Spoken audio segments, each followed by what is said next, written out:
Hola curiosos y curiosos, soy JJ Priego, bienvenidos a Historias de la Historia, ese pequeño lugar donde se cuenta la historia de otra forma. Allá por el siglo IV a.C., Roma era una incipiente república comprimida en el centro de la península itálica. La única alternativa de crecimiento para aquella Roma era absorber en su expansión a todos aquellos pueblos que la rodeaban. Etruscos, samnitas, ecuos y volcos acabaron durante aquella época bajo el yugo romano. Pero en el año 391 a.C., Roma mantenía una situación muy, pero que muy tensa y en ocasiones beligerante con su vecino del norte, Etruria. Y es que pocos años atrás había cruzado los Alpes una tribu gala, los llamados senones, unos tíos que pusieron en jaque a toda la ciudad de Roma. Si queréis saber más, acompáñanos.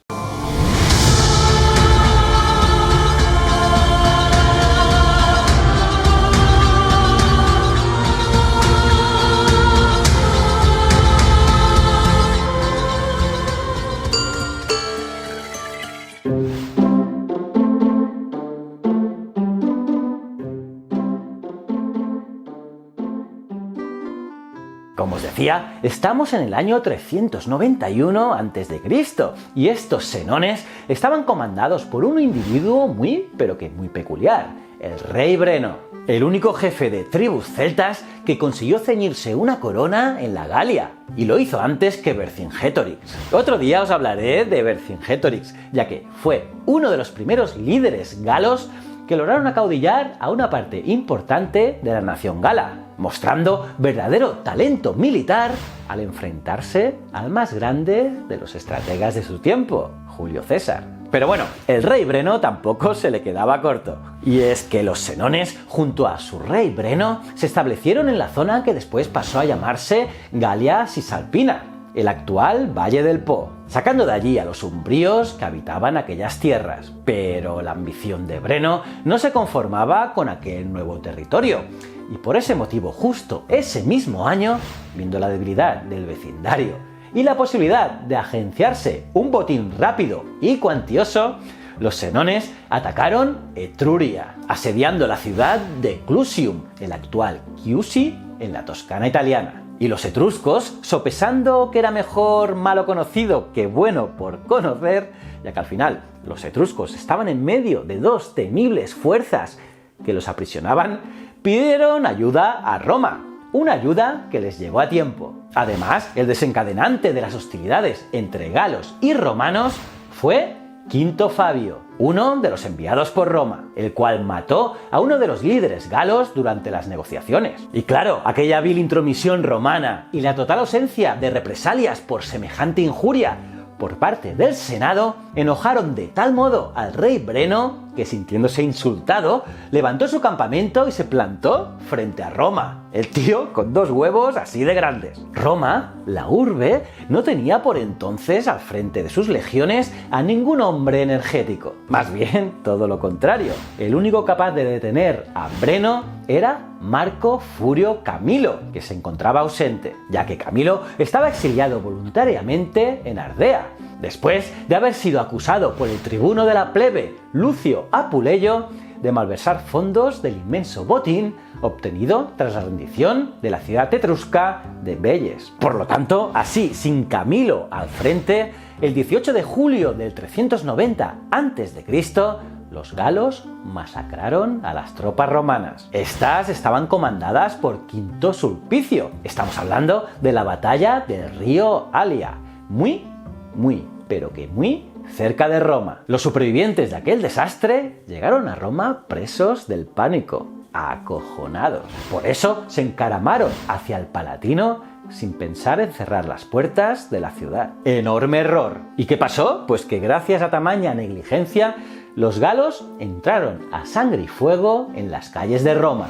Fue un auténtico desastre para la ciudad. Pensad que casi toda la documentación anterior a ese día se perdió para siempre y se perdió devorada por el fuego y la barbarie. Así que los restos de la milicia y los ciudadanos que pudieron escapar se refugiaron en el Capitolio, la Acrópolis de la antigua Roma. Mientras tanto, los galos saqueaban el resto de la ciudad a conciencia. Además, como curiosidad, la leyenda reza que los romanos desbarataron un ataque galo al Capitolio gracias al aviso de los gansos del templo de Juno. Sí, los animalitos gritaron cuando los galos estaban llegando, despertando así a la guardia, que impidió que el Capitolio fuese tomado. Y es por eso que desde aquel día el ganso es un animal sagrado para el pueblo romano. Pues bien, visto el panorama, la curia, una subdivisión del pueblo más o menos identificada como una tribu, reclamó a Camilo su vuelta del exilio, para que así intervenga en la contienda. Y es que la curia consideraba al antiguo dictador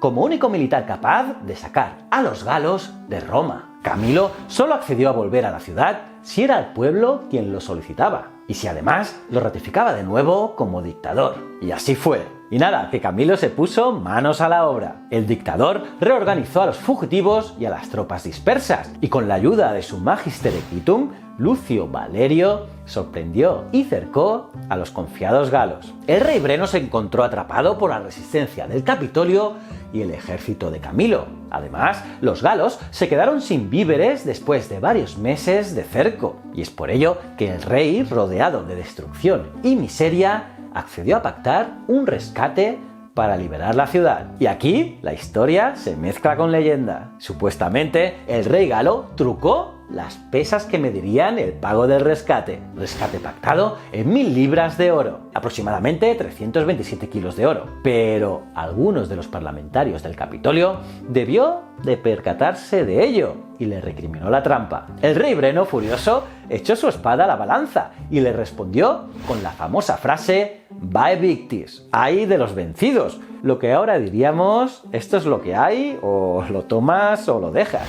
Camilo, que no estaba nada conforme con acceder a pagar aquel rescate, y como tenía el poder de ser dictador plenipotenciario, desautorizó el trato. Además, contestó a Breno con otra frase célebre: "Non aurum sed ferrum liberanda patria es", es decir, es con el hierro, no con el oro, con la que se libera la patria. Marco Furio Camilo aplastó días después a los galos y entró triunfal en Roma, siendo aclamado como Pater Patriae y Conditor Alte Urbis, es decir, padre de la patria y segundo fundador de la ciudad. Pero la amarga jornada del 18 de julio quedó marcada en la ciudadanía romana durante muchas y muchas generaciones. Por ello, en cada aniversario del saqueo, los perros guardianes del Capitolio eran crucificados. Se hacía por castigo a su negligencia en ese día, ya que no avisaron a los guardias de la presencia de los galos. Curiosamente, aquellas ejecuciones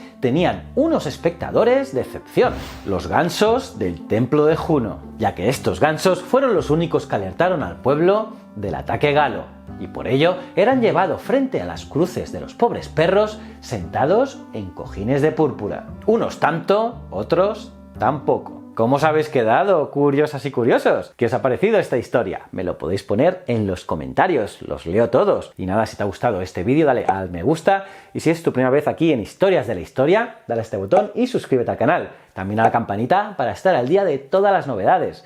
Y para acabar, os recomiendo seguir mis otros dos canales, Easy Promos TV y Ciencias de la Ciencia. Estoy seguro que te gustarán. Y recuerda, el conocimiento es un requisito esencial para la supervivencia. Muchísimas gracias.